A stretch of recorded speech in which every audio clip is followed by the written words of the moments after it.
तो कांग्रेस पार्टी पर अक्सर विरोधी नेता आरोप लगाते हैं कि कांग्रेस बस एक परिवार की पार्टी है, गांधी परिवार की पार्टी। यही एक परिवार तय करता है कि कांग्रेस में कौन क्या बनेगा, कौन क्या बोलेगा।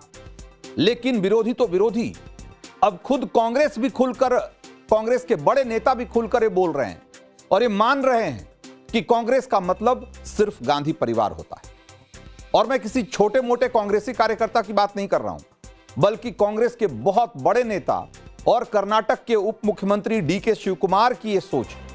दरअसल हाल ही में कर्नाटक विधानसभा में बीजेपी पर तंज कसते हुए डिप्टी सीएम डीके शिवकुमार ने राष्ट्रीय स्वयंसेवक संघ की प्रार्थना गीत को उन्होंने गा दिया था। इस पर बाकी के कांग्रेसी बुरी तरह भड़क गए और इतने भड़क गए कि कांग्रेस खाने में ऐसा उत्पात मचा कि शिवकुमार को सामने आकर सफाई देनी पड़ गई। और पता है उन्होंने अपनी सफाई में क्या कहा? उन्होंने सफाई में कहा कि गांधी परिवार उनका भगवान है और वो भक्त है। पहले आप उनका पूरा बयान सुनिए, फिर आगे की कहानी बताता हूं।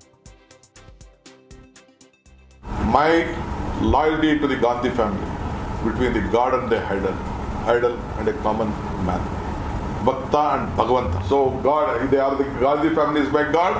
I am their devotee. मतलब कांग्रेस पार्टी में अगर आपको अपनी प्रतिबद्धता दिखानी है, पार्टी में आस्था साबित करनी है, यह साबित करना है कि आप अभी भी पार्टी के प्रति निष्ठावान हैं, वफादार हैं, तो आपको गांधी परिवार को भगवान बताना होगा। शिवकुमार ने आरएसएस का गीत क्या गा दिया। कांग्रेस पार्टी में उनके विरोधियों ने हल्ला उड़ा दिया कि शिवकुमार अंदर से संघी हैं और आज न तो कल कांग्रेस को तोड़ देंगे। वैसे भी कर्नाटक में सीएम की कुर्सी के लिए लंबे समय से सिद्धारमैया और शिवकुमार के बीच खींचतान चली आ रही। इसी बीच शिवकुमार ने संघ का गीत गा दिया तो अंदर खाने चर्चाएं और तेज हो गई कि शिवकुमार बगावती रंग दिखा रहे हैं। ऐसे में शिवकुमार को अपनी कुर्सी बचाने के लिए वफादारी तो साबित करनी ही थी और कांग्रेस पार्टी में पार्टी के प्रति अपनी निष्ठा और वफादारी साबित करने के लिए क्या कहना पड़ता है, क्या करना पड़ता है, वो आप सुन ही रहे हैं। गांधी परिवार को भगवान बताना पड़ता है और खुद को भक्त। और ये मत भूलिए कि ये उस कांग्रेस पार्टी का हाल है जो पीएम मोदी के प्रशंसकों और उनके समर्थकों को भक्त कहकर चिढ़ाती है। यानी पीएम मोदी की काम की कोई तारीफ कर दे तो कांग्रेस पार्टी की नजर में भक्त है। यानी बिना सोचे समझे और आंख मूंद कर मोदी को फॉलो करने वाला ज्ञानी है। और खुद कांग्रेस पार्टी में कोई नेता अपने आप को गांधी परिवार का भक्त बताए तो कांग्रेस का सच्चा सिपाही है, या राहुल गांधी के ही शब्दों में कहें तो कांग्रेस का बब्बर शेर है, या यूं कहिए कि रेस वाला घोड़ा है, वो बारात वाला घोड़ा नहीं है। खैर, एक बार यह भी सोचिए कि क्या शिवकुमार का गुनाह इतना बड़ा था जिसकी माफी के लिए उन्हें गांधी परिवार की लगभग चरण वंदना ही करनी पड़ गई। शिवकुमार ने संघ का गीत ही तो गाया था जिसकी कुछ शुरुआती पंक्तियां और उसका मतलब मैं आपको बताता हूं, जो संघ के लोग अपनी शाखाओं में गाते हैं। क्या इसमें वाकई ऐसा कुछ है जिसके लिए किसी को इस कदर बेइज्जत करने की जरूरत है, उसको इस कदर इतना बड़ा मुद्दा बना देने की जरूरत है कि उनको गांधी परिवार के चरण में ही गिरना पड़ जाए? क्या है भाई संघ के लोग जो शाखाओं में गाते हैं, क्या है? उसकी पहली जो पंक्ति है जरा सुनिए। नमस्ते सदा वत्सले मातृभूमे त्वया हिंदू भूमे सुखम वर्धितो हम। इसका मतलब है कि हे प्यार करने वाली मातृभूमि, मैं तुम्हें सदा नमस्कार करता हूं, तूने मेरा सुख से पालन पोषण किया है। आगे की दो पंक्तियां हैं। महामंगले पुण्य भूमे त्वदर्थे पतत्वेश कायो नमस्ते नमस्ते। इसका मतलब है हे महामंगलमयी पुण्य भूमि, तेरे ही कार्य में मेरा शरीर अर्पण हो, मैं तुझे बारंबार नमस्कार करता हूं।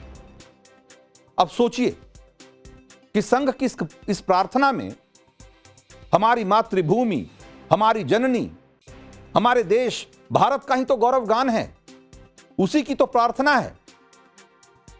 लेकिन ये कांग्रेस के नेताओं को ये रास नहीं आता। चलिए एक बार मान भी लिया कि कांग्रेस और संघ के बीच वैचारिक मतभेद हो सकता है, जैसा कि कांग्रेसी दावा करते हैं, लेकिन ये पंक्तियां इतनी गलत हैं कि इसकी भरपाई सिर्फ गांधी परिवार की भक्ति करके, उनकी चरण वंदना करके ही की जा सकती है। ऐसे में तो यह भी सवाल उठ रहा है कि क्या कांग्रेस पार्टी के भीतर गांधी परिवार को राष्ट्र के बराबर का दर्जा दे दिया गया? क्या कांग्रेस में राष्ट्र के गौरवगान से ज्यादा जरूरी है गांधी परिवार का गौरवगान करना? और अगर ऐसा ही है तो फिर अभी राहुल गांधी अपने साथियों के साथ बिहार में जो चुनावी यात्रा कर रहे हैं, वो भी तो एक दिखावा ही कहा जाएगा ना, एक ढोंगी तो है। क्योंकि बिहार में आप लोकतंत्र बचाओ, संविधान बचाओ, वोट बचाओ तमाम नारे लगा रहे हैं, और दूसरी तरफ राष्ट्र के गौरवगान करने वाले जो लोग हैं उनसे अपना स्तुतिगान करा रहे हैं। ये क्या दिखलाता है? ये क्या साबित करता है? इससे तो यही पता चलता है कि आपके लिए लोकतंत्र के सारे जो नारे हैं वो सिर्फ चुनावी हथियार हैं, और आपकी अपनी ही पार्टी में लोकतंत्र, अधिकार, इन सब बातों का कोई मतलब नहीं। आज ही का राहुल गांधी का एक बयान आपको सुनवाते हैं, देख लीजिए कि किस तेवर में पीएम मोदी पर वो आक्रमण कर रहे हैं। पूरे जोश में है, एक बार सुनिए, फिर आगे की कहानी बताते हैं आप। भाई और बहनों, मैं आपको गारंटी देके कह रहा हूं, और अच्छी तरह सुनिए, नरेंद्र मोदी वोट चोरी करके चुनाव जीतता है। नरेंद्र मोदी वोट चोरी करके, वोट कटवा के, वोट बढ़ा के चुनाव जीतता है, और नरेंद्र मोदी और अमित शाह की मदद हिंदुस्तान का इलेक्शन कमीशन करता है। तो भाई नरेंद्र मोदी तो वोट चोरी करके चुनाव जीतते हैं, लेकिन कांग्रेस में आपको बने रहना है, आगे बढ़ना है, तो आपको गांधी परिवार की चरण वंदना करनी पड़ेगी। और राहुल गांधी जो कह रहे हैं, चुनाव आयोग जो भारत की एक संवैधानिक संस्था है, उस पर प्रहार करके राहुल किस तरीके से लोकतंत्र को मजबूत कर रहे हैं, यह भी जरा सोचिएगा। और संघ की राष्ट्र प्रार्थना से कांग्रेस को लोकतंत्र खतरे में दिखता है, इसका भी क्या तर्क है, इसको भी सोचने की जरूरत है।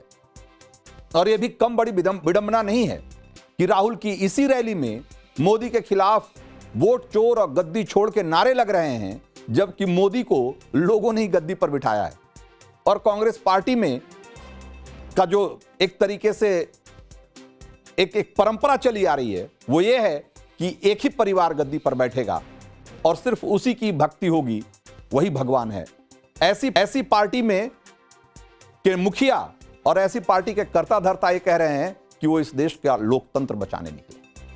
For more of such videos, do like, share and subscribe to ET Now Swadesh.